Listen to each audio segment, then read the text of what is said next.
All right, Ben Parker of CardinalSportsReports.com here with Stanford offensive tackle Connor McLaughlin. So, first of all, just talk about, for you personally, how has spring practice been going for you? It's been good. Light years ahead of last year. I feel like last year the only thing I could think about was, geez, I need to bend more. And obviously I'm a tall guy, and every tall guy knows you're going to have to be able to be flexible.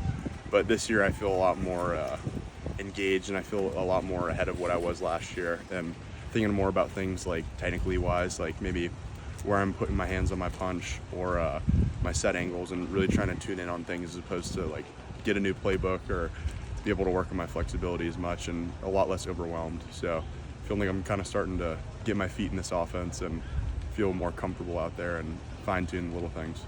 Yeah, also too, just you're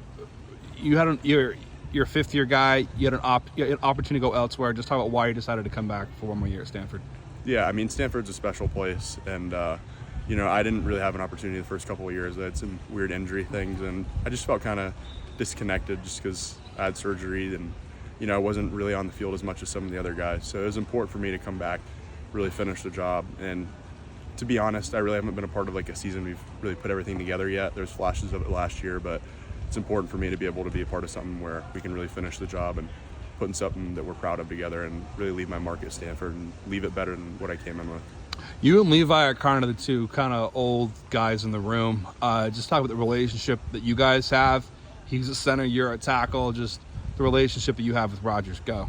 Yeah, I mean, obviously communication extends off the field. We used to live together freshman year. Levi's one of my best friends. Hope he says the same about me. I'm always trying to get after him, but he's a guy, he pushes me. He's a great teammate, great friend. He'll get on me when I'm not doing well enough, and kind of goes both ways, and that's what you need ultimately out here. I think we've done a better job with that this offseason as we've kind of emerged as the older guys, and done a good job trying to get the most out of each other and push the guys and set a good example. People that play in the offensive line talk about the camaraderie on the line. It's particularly special relative to other units of football. Would you agree with that? Do you feel there's an extra kind of special camaraderie on the offensive line unit maybe than other position groups, or not necessarily? Definitely. I think the O-line is definitely a brotherhood. We've done a much better job this offseason too, trying to mesh together and spend more time together, because it is important. It's you want to be one synonymous, like high-functioning unit, and if one person's out of line, like a lot of coaches compare it to the Rockettes dance team. So if one person's out of line, it kind of messes up the whole thing. So need to be in sync, need to be together, need to be in tune, and it's really important to be able to spend time together and kind of get that on and off the field. What's it like having two offensive line coaches in Vianney and Al? Just what's that like having two versus one?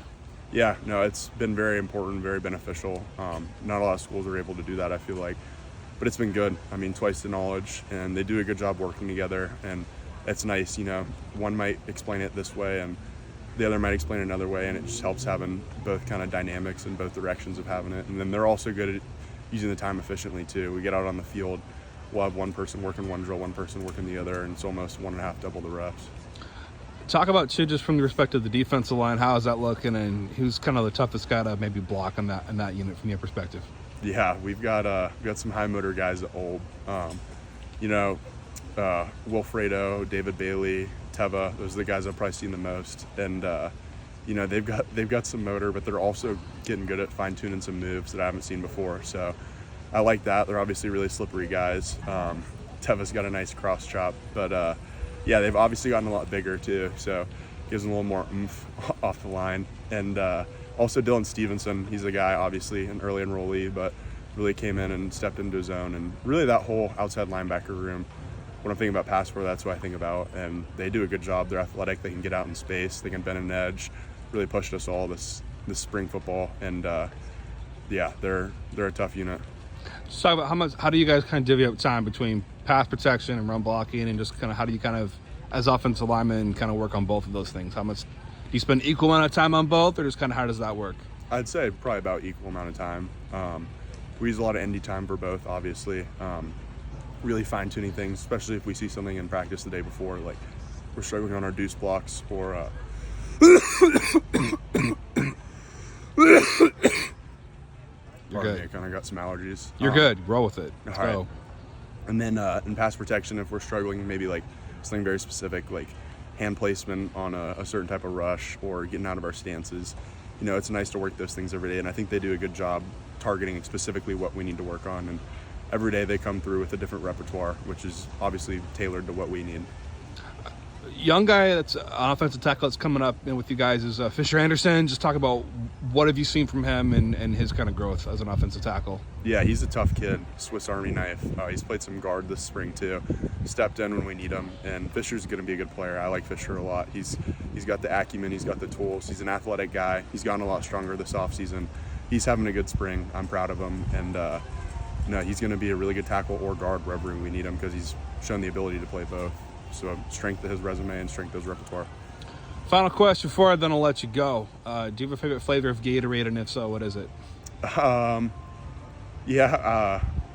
Maybe not a favorite. I'm drinking green right now.